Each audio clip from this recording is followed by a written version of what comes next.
this is pretty much our presentation this morning. But you know, as Arnie will tell you later on, we will now make sure that you do not feel as you feel this what you're feeling right now. Okay. So maybe let me begin by saying we're all from NCR, no? And we're all basically Catholic institutions. Correct me if I'm wrong. Basically non-stock, non-profit. Yes, okay, correct. So we're from the same culture. Okay. Now, when I say shareholder value, what comes to your mind? Capital. Okay. What else? Did I hear profit? Correct. Okay, profit. But then profit from whose point of view? The owner, shareholder. Okay. Now, being non-stock, non-profit, non-profit, okay, is that as important to us? Maybe it is, but I think the primary reason for the existence of our schools is what? Mission, correct? Okay. So, profit is secondary. Mission is primary. Now, that takes us to the next statement, no? Stakeholder value. So, what's the difference between shareholder value, or take out the second word. What's the difference between shareholder and stakeholder? What do you think? Who are included there? Okay, the bigger community. The employees, you're talking about the parents, okay, you're talking about the students, okay, so I think we sort of get it, okay. There's a difference between looking at shareholder value as opposed to stakeholder value. And I think being non-stock, non-profit, where most of us are, stakeholder value, let's take out the owners for a while, because the owner's primary objective is mission, right? So you think this is accurate? You see the triangle, and it says maximize stakeholder value. And when you say maximize stakeholder value, we're talking of at least three things. Okay? We make our employees happy. Okay? We make our customers happy.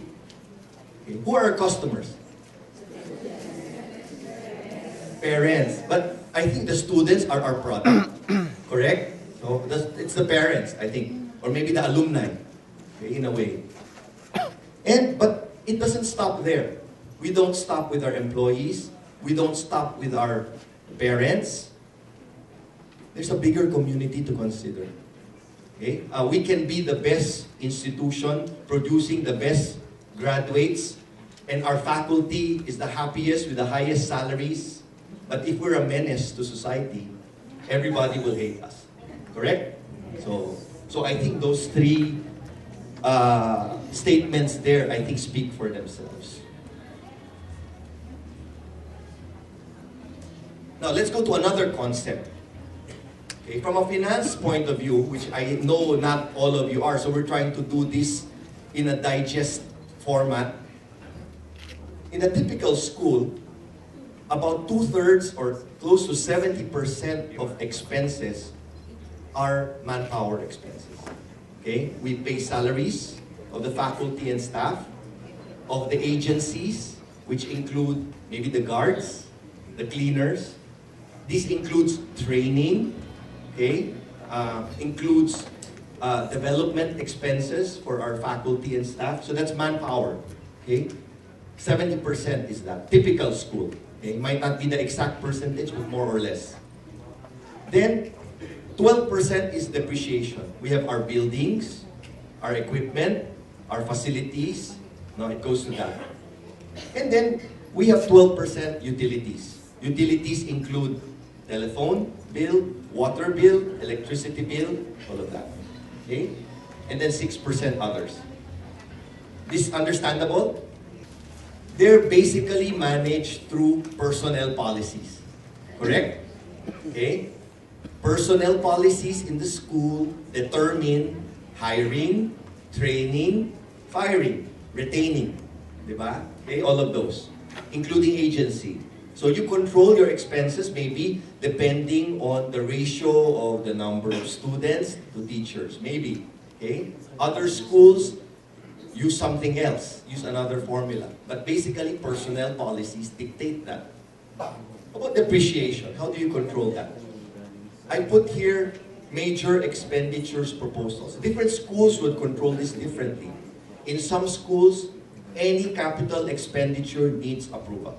Okay, that's one way of controlling it. In other schools, there's a limit. You say anything above, let's say 100,000 pesos needs a proposal. Okay, so there are ways to control it. But how about utilities? I think this is something many of our schools, including ourselves, take for granted. Okay, our water bill, let's say, is 100,000 pesos a month. If you think about it on a monthly basis, it's just rounding. No? When we look at the big picture financially. But then if you start adding it for a whole school year, for 2 school years, for 5 school years, for 10 school years, we find out that it's very big. And we realize that there's no process, there's no policy that manages our utilities. Is there a policy that dictates how you use electricity, water, telephone? Okay, so I think this is where our talk this afternoon will focus on. And we will share with you a little bit of how Xavier School does it. What are these 3 legs? Water conservation, electricity conservation, and waste management. Okay, those are the 3 legs. It involves the entire community, okay, and it's comprehensive in its approach. Okay, now I'll explain a little bit as I go along. Essentially, what we have is that this umbrella called Eco-Sustainability Project, although it was only introduced this year, has different legs, which we have started as early as 3 years ago. And we will share what we've done with you. Now, we call it integrated because what happens is that we try to do this in line with our academics. For example, okay, when you promote recycling in social studies, okay, we ask or science. No? Most subjects have. Most schools have different subjects where they promote this. But let's say you do it in science. In language, you could have the students write an essay about it. Okay. In math, you can have them create tables for that, statistics. Okay. Computations. Okay. In computer, you can have them graph. Okay, through Excel, maybe, or do pie charts, okay, through other programs. And in art, for example, you let them design posters to promote it. That's what we mean by integrated. There are ways of having synergy if you have a multi-dimensional approach. And secondly, I think what we also like to do is try to do this on a total community basis. So it's not just the students. Okay, I think the faculty and staff participate in it. We'd like the parents to participate in it. Okay, and so by doing that, hopefully, the students live what they learn, and the parents and the teachers practice what we preach. Okay, and you'll see some of the things that we've done. 3 years ago, we conducted what we called an energy conservation challenge, okay, to our faculty and staff. And the students were involved indirectly. Okay. What happened was that we studied first where we were. Xavier School consumes 2 million kilowatt hours of electricity per year. You can imagine how much our electricity bill is. And at that time, we went building by building or unit by unit, the central admin, the high school, and the grade school, because we come from, although the same school, we come from different buildings. We asked them, have we already done what we can to conserve electricity? Okay? And so each unit was tasked to come up with suggestions.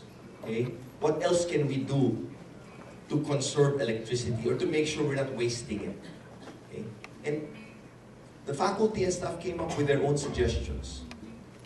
And our aim at the time was we wanted to conserve 6%, just 6%, okay, of the 2 million kilowatt hours.